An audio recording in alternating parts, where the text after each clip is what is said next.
Hello guys, computer fundamental के इस video history of computer में आपका स्वागत है। मैं हूं रणवीर चरण पहाड़ी और आज मैं हिस्ट्री ऑफ कंप्यूटर के बारे में आप सबके साथ डिस्कस करने वाला हूं। तो जैसा कि हम जानते हैं कि कोई भी ऐसा मशीनरी, कोई भी ऐसा मशीन, ऐसा डिवाइस नहीं है जो सिंगल अटेम्प्ट में प्रेजेंट डे के जैसा तैयार हो गया है। तो कंप्यूटर भी उसी तरह से एक डिवाइस है जो कि सेवरल इम्प्रूवमेंट के बाद प्रेजेंट डे कंप्यूटर के जैसा बन पाया है। जैसा कि आप जानते हैं, चाहे वो मोबाइल हो, रेडियो हो, टेलीविजन हो या कोई भी इलेक्ट्रॉनिक्स जिसे हम प्रेजेंट डे में यूज कर रहे हैं, सिंस बिगिनिंग ये अभी जैसा हम यूज कर रहे हैं वैसा बिगिनिंग से नहीं था। कोई भी इलेक्ट्रॉनिक डिवाइस या फिर व्हीकल्स की ही बात कर लें तो प्रेजेंट डे में जो भी व्हीकल्स हैं वो बिगिनिंग से ऐसे नहीं थे, बहुत सारे इम्प्रूवमेंट के बाद प्रेजेंट डे टाइम के जैसे वो हो पाए हैं। तो कंप्यूटर भी उन्हीं में से एक है जो बहुत सारे इम्प्रूवमेंट के बाद, बहुत सारे टाइम्स कंज्यूम करने के बाद, बहुत सारे जर्नी को कवर करने के बाद ये प्रेजेंट डे कंप्यूटर जिसे हम यूज करते हैं इस तरह से ये डेवलप हो पाया है। तो इस वीडियो में हम उन्हीं स्टेजेस के बारे में चर्चा करेंगे, उन्हीं इम्प्रूवमेंट के बारे में चर्चा करेंगे कि कंप्यूटर किस तरह से और कैसे कैसे कितने स्टेप में प्रेजेंट डे कंप्यूटर तक इवॉल्व हुआ और इसमें कितने टाइम लगे और किन किन साइंटिस्ट ने, इंजीनियर्स ने, मैथमेटिशियन ने, फिजिस्ट ने डेवलपमेंट ऑफ कंप्यूटर में अपना कंट्रीब्यूशन दिया। तो आइए गाइज, आज के इस वीडियो हिस्ट्री ऑफ कंप्यूटर में हम different phases of development of computer की चर्चा करें।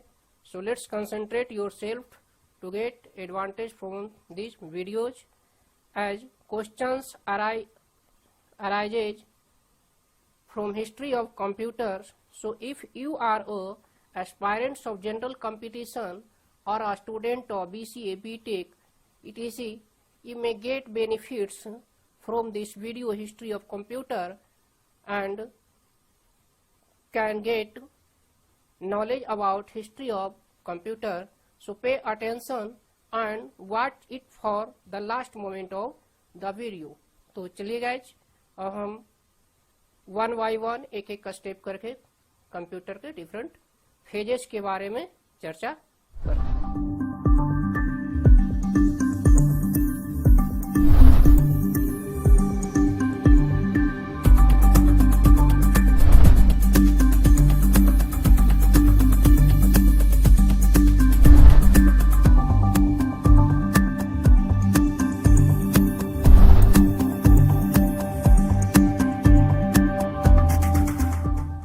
जैसा कि मैंने बताया कि कंप्यूटर का जो प्रेजेंट अपीयरेंस है वो बिगिनिंग से ऐसा नहीं है। बहुत सारे स्टेजेस क्रॉस करने के बाद ये प्रेजेंट डे कंप्यूटर के जैसा बन पाया है। तो किस तरह से, कैसे ये प्रेजेंट डे कंप्यूटर तैयार हुआ और कितने टाइम्स लगे, तो इसके बारे में आज मैं इस वीडियो में चर्चा करूंगा। तो डेवलपमेंट ऑफ कंप्यूटर, या फिर यूं कहें डेवलपमेंट अभी कहना सही नहीं होगा, पहले इवोल्यूशन, पहले चूंकि कोई भी मशीन का कंसेप्ट आता है उसके बाद उसे इम्प्रूव किया जाता है। तो कंप्यूटर के इवोल्यूशन में पहला टॉपिक जो है वो है हिस्ट्री ऑफ कंप्यूटर, जिसमें किस तरह से कंप्यूटर का एग्जिस्टेंस हुआ, कैसे ये हमारे बीच आया। तो हिस्ट्री ऑफ कंप्यूटर में सबसे पहला स्टेज जो है वो काउंटिंग डिवाइस से शुरू होता है। डायरेक्ट कंप्यूटर का फॉर्मेशन नहीं हुआ था। कंप्यूटर के पहले counting devices and calculating devices का डिजाइन हुआ था और उसके बाद टाइम टू टाइम उन्हीं डिवाइसेस में डेवलपमेंट होते होते अभी जो प्रेजेंट डे कंप्यूटर का अपीयरेंस है जिसे हम अभी यूज कर रहे हैं, इस तरह से ये इम्प्रूव हुआ। तो कंप्यूटर के इवोल्यूशन में सबसे पहले जो काउंटिंग डिवाइस था वो था अबाकस। अब अबाकस क्या है, इसके बारे में थोड़ा आगे हम चर्चा करेंगे। पहले हम जानते हैं कि काउंटिंग की रिक्वायरमेंट क्या हुई। जैसा कि आप जानते हैं, जैसे इवोल्यूशन और ह्यूमन के बाद जैसे जैसे हम सिविलाइज हुए, हमारी रिक्वायरमेंट बढ़ती गई। उसी तरह से जब हम सिविलाइज हुए तो फिर हमें एक ऐसा जरूरत आया कि हम कैलकुलेशन की भी रिक्वायरमेंट हमारे पास आ गया। तो उन्हीं रिक्वायरमेंट्स में से एक काउंटिंग डिवाइस की रिक्वायरमेंट थी। अब एक पॉइंट यहाँ पर जानने की बात यह है कि वर्ल्ड के डिफरेंट पार्ट्स में अलग अलग नंबर सिस्टम थे, जिसमें से कुछ नंबर सिस्टम थे Babylonian system of numeration, Greek system of numeration, Roman system of numeration and Indian system of numeration. इन सभी न्यूमरेशन सिस्टम में सबसे ज्यादा जो सिस्टम पॉपुलर हुआ और यूनिवर्सली एक्सेप्ट किया गया वो है Indian system of numeration, because this system of numeration has decimal system and all the scientific representation is based on the Indian system of numeration only। तो चूंकि इंडियन सिस्टम ऑफ न्यूमरेशन में decimal system होने की वजह से all over world में Indian system of numeration को accept किया गया, जिसे हम यूनिवर्सली एक्सेप्टेड कह सकते हैं। जितने भी तरह के साइंटिफिक नोटेशन आप देखेंगे सभी में 10 टू द पावर x या जो भी है किसी नंबर, जैसे मान लीजिए सन मून किसी काफी डिफरेंस है तो वहां भी number after that decimal then 10 to the power this. तो हर जगह आप देखेंगे कि डेसिमल सिस्टम का यूज हुआ है। तो Indian system of numeration universally accepted हुआ। डेसिमल सिस्टम में 0 to 9 के नंबर्स आते हैं। दैट मीन्स डेसिमल सिस्टम का जो रेंज होता है 0 to 9 होता है। अब इस वीडियो में मैं आपको के साथ चर्चा करूंगा कि किस तरह से ये काम करता है, लेकिन आपको जान करके ये आश्चर्य होगा, क्योंकि आश्चर्य होने की कोई बात नहीं है। सारे लोग जानते हैं कि कंप्यूटर बाइनरी सिस्टम पर काम करता है। तो अब यहाँ पर बात आती है कि डेसिमल सिस्टम बाइनरी सिस्टम में कैसे कन्वर्ट होता है, जिसके बारे में मैं आगे चर्चा करूंगा। तो आज पहले इस वीडियो में मैं आपके साथ काउंटिंग ऑफ डेसिमल नंबर के बारे में चर्चा करूंगा। तो सबसे पहला काउंटिंग डिवाइस जो है वो है अबाकस, जो कि चाइनीज पीपल के थ्रू बनाया गया था और ये अभी से प्रेजेंट टाइम से 5000 ईयर पहले बनाया गया था। आप कुछ बुक्स में देखेंगे कि आप मिलेगा abacus has been designed by Chinese people 5000 years ago और 3000 BC। मतलब कि 3000 BC में अबाकस का डिजाइन चाइनीज लोगों ने किया था, वुडन बोर्ड का यूज करके एंड वुडन बीड्स का यूज करके। अभी सिंपल वे में मोती भी हम कह सकते हैं। तो इसमें क्या किया गया, एक वुडन बोर्ड का फ्रेम बनाया गया और उसमें बहुत सारे वुडन बार्स बनाए गए, जो कि आप फिगर्स में देख सकते हैं। और हर बार में 10 बीट्स को इंसर्ट किया गया। और चूंकि एंशिएंट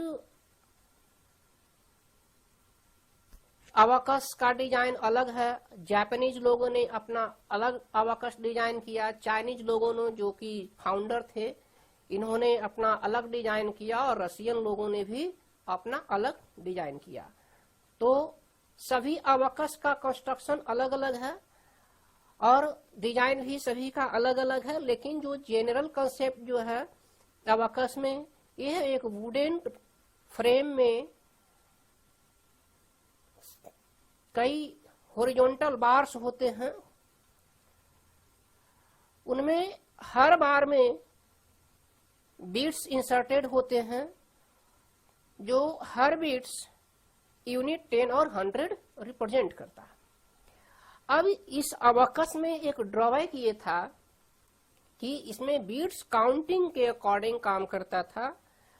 और ड्रॉबैक जानने के पहले इसका पर्पस जान लीजिए कि ये सभी तरह के अर्थमेटिकल कैलकुलेशन, मैथमेटिकल इसलिए नहीं कर सकते कि अलजेब्रिक और ट्रिग्नोमेट्रिकल फंक्शन को ये परफॉर्म नहीं कर सकता। ये arithmetical function plus minus, multiplication और डिवीजन ही परफॉर्म कर सकता था। तो उस समय के अकॉर्डिंगली ये जोड़ घटाव गुना भाग अबकस की हेल्प से किया जा सकता था। अभी भी बहुत सारे ब्रेन बूस्टर अकेडमी चलते हैं, वहां अभी भी अबकस की हेल्प से पढ़ाई की जाती है और अबकस के हेल्प से कैलकुलेशन सिखाया जाता है। लेकिन अभी के टाइम में जो अबकस का यूज होता है वो होता है जापानीज अबकस, चाइनीज और रशियन सिस्टम का यूज। शायद चाइना रसिया में होता होगा मैं, लेकिन ग्लोबल जो है अबकस क्लासेस चलते हैं जिसमें फास्ट कैलकुलेशन सिखाया जाता है। तो वो अभी प्रेजेंट टाइम में जापानीज अबकस का यूज होता है। अब इसमें ड्रॉबैक एक था कि इसमें बीट्स को काउंट करके और तब कैलकुलेशन होता था। तो जाहिर सी बात है कि एक कैलकुलेशन, अब यहाँ पर काउंटिंग ऑफ बीट्स यदि जो भूल गए तो हमारा पूरा कैलकुलेशन खत्म हो गया। इसकी वजह से ये वाइडली पॉपुलर नहीं हो पाया। तो रिक्वायरमेंट आई। अब जाहिर सी बात है, मैं पहले ही बता दिया कि कोई भी डिवाइस का पहले इंट्रोडक्शन होता है, उसके बाद इम्प्रूवमेंट होता है।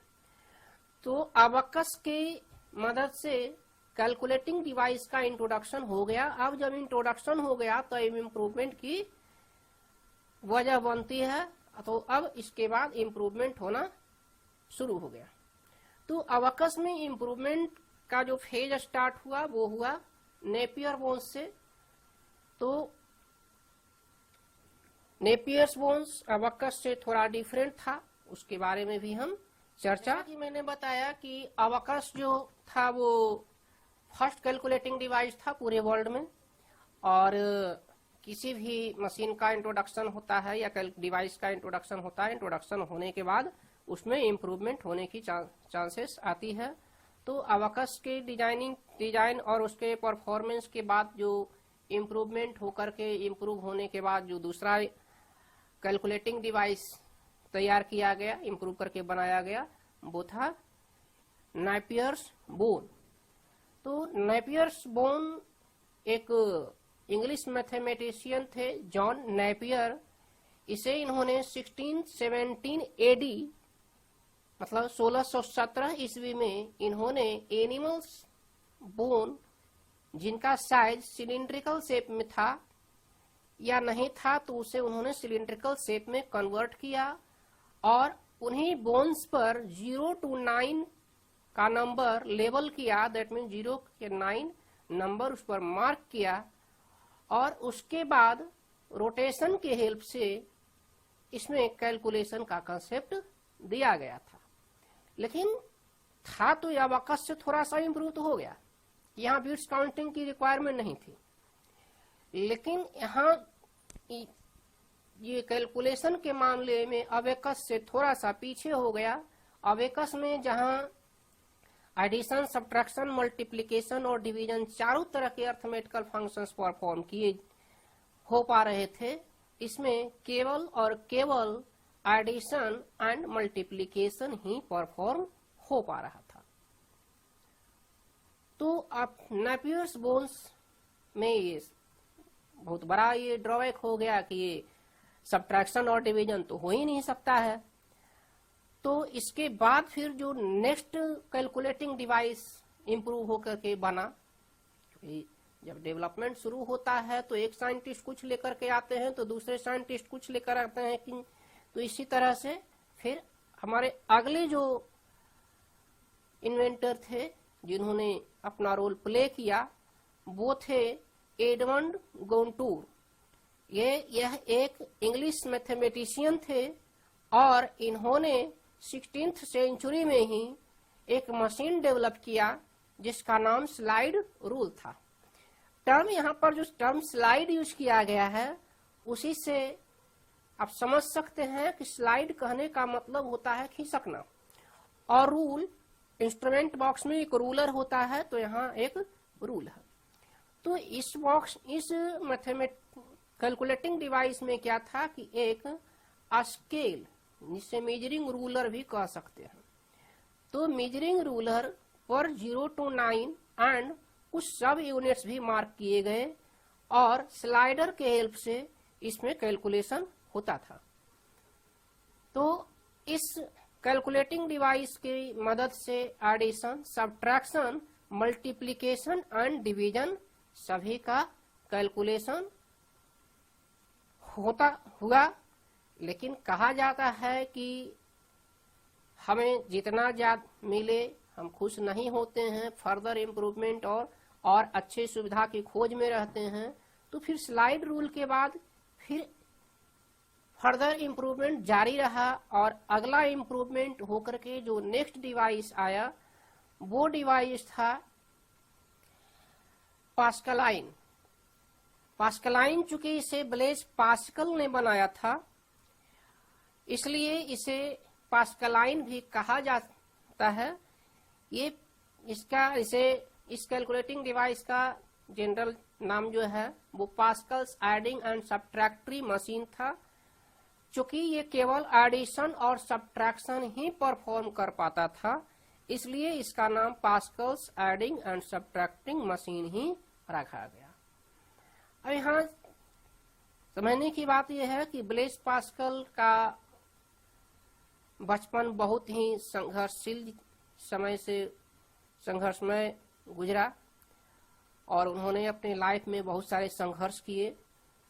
लेकिन संघर्ष का लेवल का अंदाजा इससे लगाया जा सकता है कि किस तरह से उन्होंने अपने संघर्ष पर विजय पाया, कि उन्होंने मात्र 19 ईयर्स में ही इस कैलकुलेटिंग डिवाइस का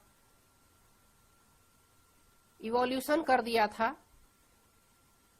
मात्र 19 ईयर्स में ही इन्होंने calculating device, Pascal's adding and subtracting machine इन्होंने तैयार कर दिया था, जिसमें बहुत सारे व्हील्स, गियर्स एंड सिलेंडर्स होते थे। इन्हीं व्हील्स, गियर्स एंड सिलेंडर के रोटेशन की मदद से इसमें कैलकुलेशन किया जाता था। अब यहाँ पर फिर एक बात आ गया कि केवल एडिशन एंड सब्ट्रैक्शन ही परफॉर्म हो पाता था, तो फिर मल्टीप्लिकेशन, डिवीजन फिर गायब हो गया। तो फिर जाहिर सी बात है कि फिर ऐसा डिवाइस इंप्रूव किया जाए जो कि एडिशन, सब्ट्रैक्शन, मल्टीप्लिकेशन और डिवीजन चारों कैलकुलेशन कम से कम कर सके। तो नेक्स्ट साइंटिस्ट जो आए वो थे गॉटफ्रेड लेibniz।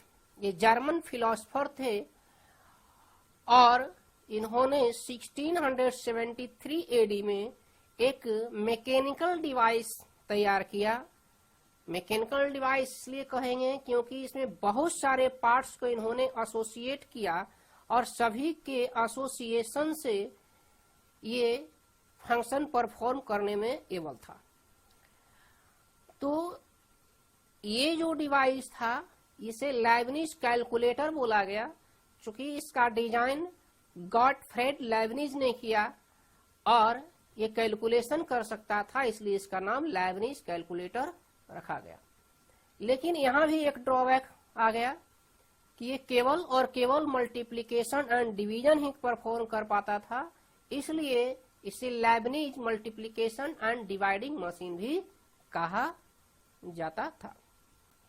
अब चूंकि इसमें केवल multiplication and division he perform हो पाता था, तो ये भी वाइडली पॉपुलर नहीं हुआ।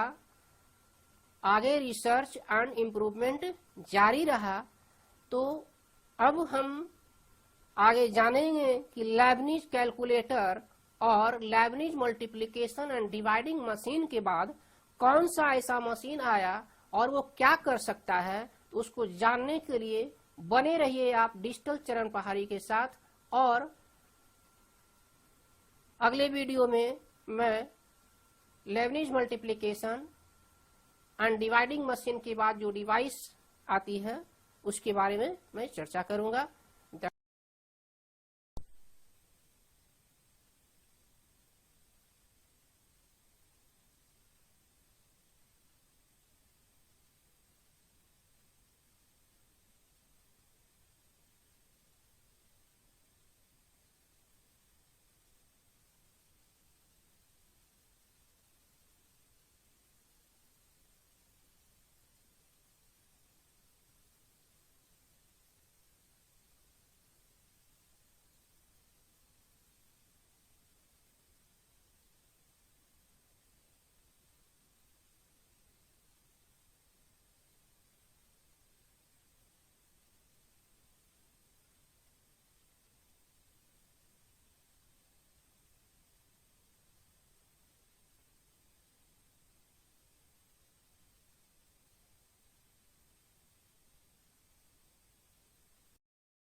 Hello guys, welcome back to history of computer.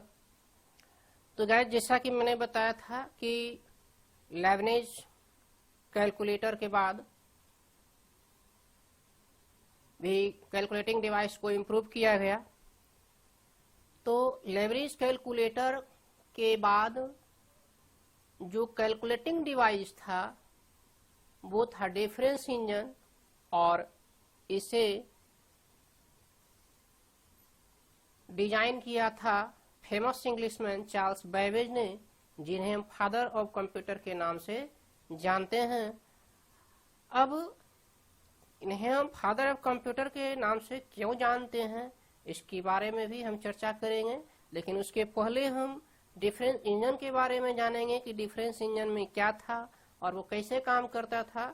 तो डिफरेंस इंजन था, इसमें बहुत सारे रॉड्स का बार का यूज किया गया, मेटेलिक बार, सिलेंडर्स, गियर, और इन सभी का यूज करके एक कॉम्प्लेक्स मशीन बनाया गया।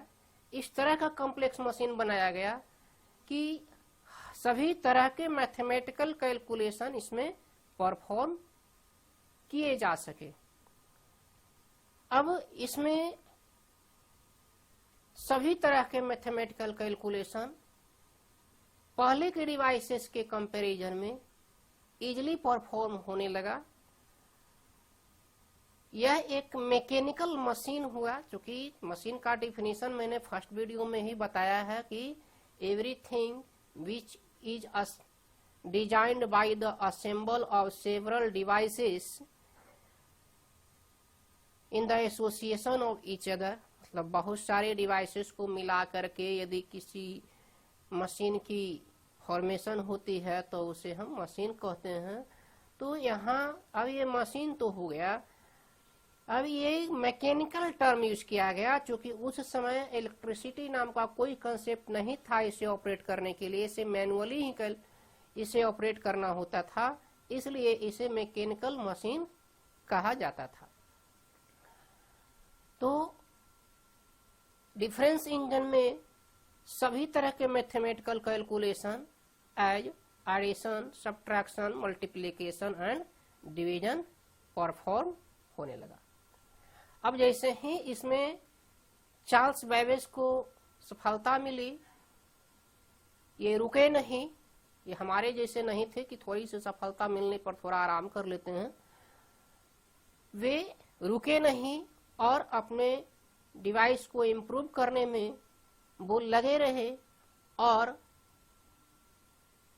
1838 मतलब डिफरेंस इंजन के इंट्रोडक्शन के 15 इयर्स के बाद इन्होंने एक और कैलकुलेटिंग मशीन बनाया जो एनालिटिकल इंजन के नाम से जाना जाता है। ये डिवाइस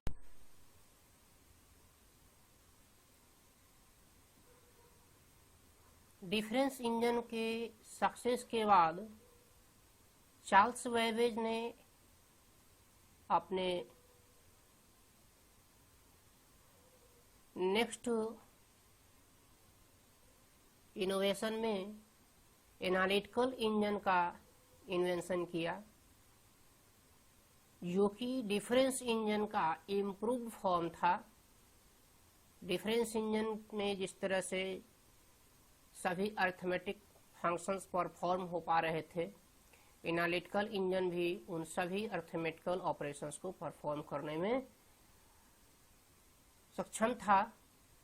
साथ ही साथ मैथमेटिकल कैलकुलेशन जो डिफरेंस इंजन में परफॉर्म हो पा रहे थे, एनालिटिकल इंजन में भी परफॉर्म हो पा रहे थे। तो अब बात आती है कि डिफरेंस इंजन और एनालिटिकल इंजन में क्या डिफरेंस है। तो इन दोनों में एक बेसिक डिफरेंस ये था कि डिफरेंस इंजन में input process output, that means working principle का कोई कॉन्सेप्ट नहीं था, जो लेकिन एनालिटिकल इंजन में वर्किंग प्रिंसिपल का कॉन्सेप्ट था। ये वो पहला कैलकुलेटिंग डिवाइस था जिसमें चार्ल्स बेबेज ने वर्किंग प्रिंसिपल ऑफ कैलकुलेशन का कॉन्सेप्ट दिया। और वो वर्किंग प्रिंसिपल जो मॉडर्न कंप्यूटर का वर्किंग प्रिंसिपल है, ये वही था। कह सकते हैं ये मॉडर्न कंप्यूटर का वर्किंग प्रिंसिपल एनालिटिकल इंजन के वर्किंग प्रिंसिपल से डिराइव हुआ है। अब चूंकि एनालिटिकल इंजन के वर्किंग प्रिंसिपल को ही मॉडर्न कंप्यूटर के वर्किंग प्रिंसिपल में डिराइव किया गया है, इसीलिए एनालिटिकल इंजन को मॉडर्न कंप्यूटर का एंसेस्टर भी कहा जाता है। अक्सर जनरल कंपटीशन के एग्जाम्स में क्वेश्चंस आते हैं, which calculating device is known as ancestor of computer. तो guys, analytical engine is known as ancestor of modern computer. इस एनालिटिकल इंजन में इनपुट प्रोसेस एंड आउटपुट का कॉन्सेप्ट ऐड किया गया था। एनालिटिकल इंजन के बाद जो नेक्स्ट कैलकुलेटिंग डिवाइस है वो है टैबुलेटिंग मशीन, जिसे हरमन हॉलरिथ ने 1890 में इन्वेंट किया था। ये डिवाइस अभी तक का, दैट मीन्स उस समय तक का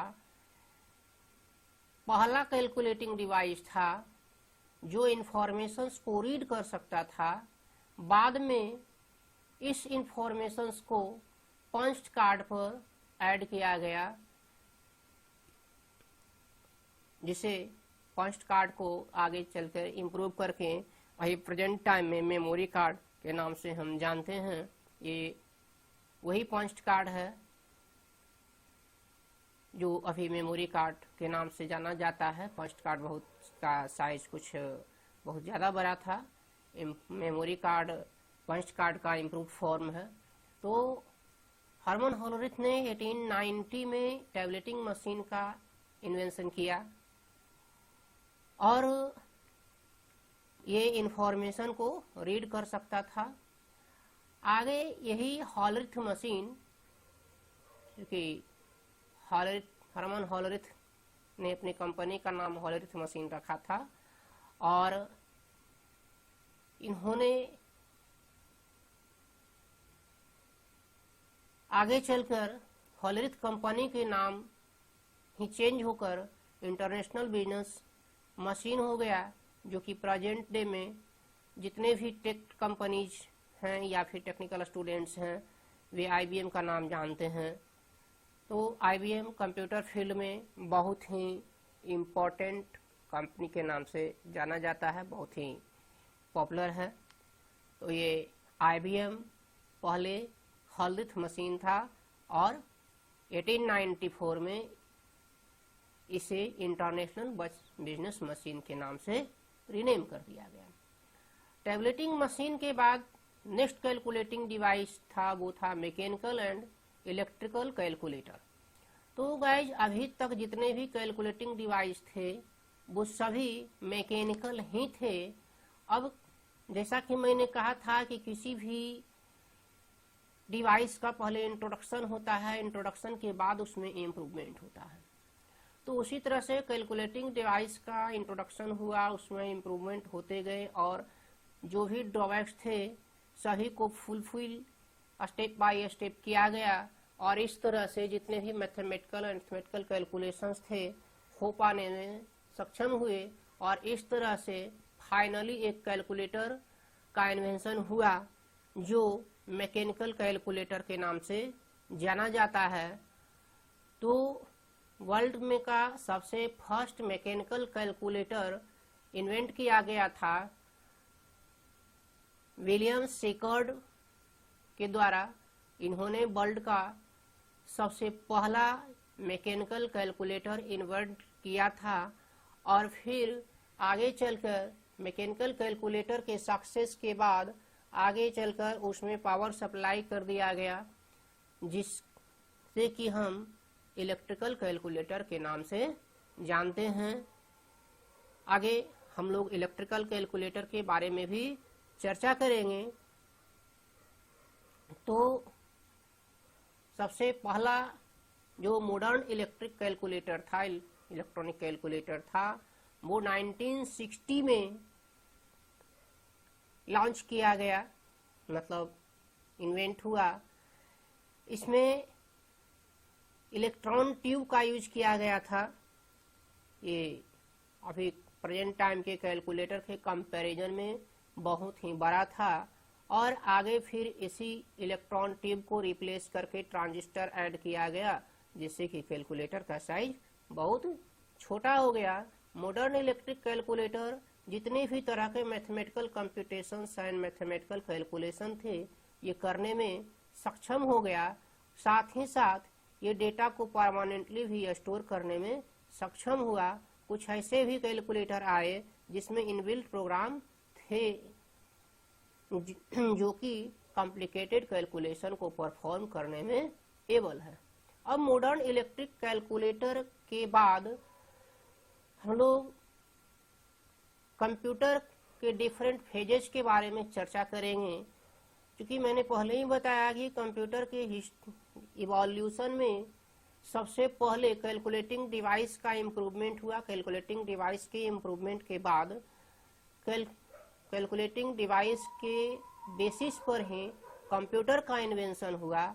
तो इस हिस्ट्री ऑफ कंप्यूटर के इस फेज में मैंने कैलकुलेटिंग डिवाइसेस के बारे में आप लोग के साथ डिस्कशन किया। अब आने वाले वीडियो में मैं कंप्यूटर के डिफरेंट फेजेस के बारे में आप लोगों के साथ चर्चा करूंगा। तो एक बार फिर से जो डिफरेंट कैलकुलेटिंग डिवाइसेस में रोल प्ले करने वाले डिफरेंट पर्सन जो थे उनके बारे में स्लाइटली व्यूज हम लोग फिर से लेते हैं। तो वो थे, सबसे पहले तो चाइनीज पीपल थे, उसके बाद दो नेक्स्ट पर्सन थे वो जॉन नेपियर थे। इन्होंने नेपियर बोन्स के नाम से कैलकुलेटिंग डिवाइस बनाया। फिर एडमंड गंटोर थे जिन्होंने स्लाइड रूल का इन्वेंशन किया। और फिर इनके बाद फिर आते हैं ब्लेस पास्कल जिन्होंने एडिशन एंड सब्ट्रैक्टिंग कैलकुलेटर का इन्वेंशन किया। ब्लेस पास्कल के बाद गॉटफ्रेड लेबनिज ने मल्टीप्लिकेशन एंड डिवीजन कैलकुलेटर का आविष्कार किया। तुरंत बाद हरमन हॉलरिथ ने टैबलेटिंग मशीन, जो कि उस समय तक का सबसे यूनिक डिवाइस था, उसका इन्वेंशन किया। और फिर रिसेंटली विलियम सेकर्ड ने मैकेनिकल कैलकुलेटर का आविष्कार किया। इसमें चार्ल्स बेबेज का नाम इन सबों में से अभी तक में सबसे ज्यादा पॉपुलर चार्ल्स बेबेज का नाम है, क्योंकि इन्होंने डिफरेंस इंजन, एनालिटिकल इंजन और एनियक में भी इन्होंने अपना योगदान दिया था। चूंकि ENIAC के जो इन्वेंटर थे, डेवलपर थे, वो कोई और थे, लेकिन इनका भी योगदान इसमें था। चूंकि कंप्यूटर का जो बेसिक कॉन्सेप्ट है, इन्होंने ही, चार्ल्स बेबेज ने ही दिया। इन्हीं के कॉन्सेप्ट को आगे इम्प्रूव करके कंप्यूटर को आगे इम्प्रूव किया जा सका, तो इसीलिए इन्हें चार्ल्स बेबेज के नाम से भी जाना जाता है। कंप्यूटर के फील्ड में आगे चल करके एक और पायोनियर आए, जो थे आदा लवलेस, जिन्हें मदर ऑफ कंप्यूटर के नाम से जाना जाता है। ये कंप्यूटर फील्ड में पहले ऐसी पर्सन थी जिन्होंने वर्ल्ड में फर्स्ट कंप्यूटर प्रोग्राम इम्प्लीमेंट किया, इसलिए ये मदर ऑफ कंप्यूटर कहलाए। क्योंकि प्रोग्राम से ही सॉफ्टवेयर डेवलप होता है और सॉफ्टवेयर डेवलपमेंट से ही कंप्यूटर का एनवायरनमेंट तैयार होता है, बिहेवियर तैयार होता है, और दैट मीन्स संस्कार होता है। तो इसलिए इन्हें मदर ऑफ कंप्यूटर के नाम से जाना गया। तो आज के वीडियो में गाइस यहीं तक अब विदा लेने की बारी आ चुकी है। तो अब हम अगले वीडियो में मिलेंगे एक नए टॉपिक के साथ, और वो टॉपिक होगा हिस्ट्री ऑफ कंप्यूटर का second part, evolution of computer. Calculating device के बाद किस तरह से कंप्यूटर का आविष्कार हुआ और किस तरह से कैसे कैसे वो इम्प्रूव किया और प्रेजेंट डे के कंप्यूटर तक पहुंचा। तो ठीक है, दैट्स ऑल गाइज। अब अगले वीडियो में मिलते हैं नए वीडियो के साथ। That's all, thank you. यदि आपने मेरे चैनल डिजिटल चरण सब्सक्राइब नहीं किया है तो सब्सक्राइब कर लें, लाइक करें, कमेंट सेक्शन में जाकर वीडियो के बारे में बताएं और बेल बटन जरूर दबाएं ताकि आने वाले वीडियोस का नोटिफिकेशन मिल सके। तब तक के लिए धन्यवाद। मिलते हैं फिर अगले वीडियो में।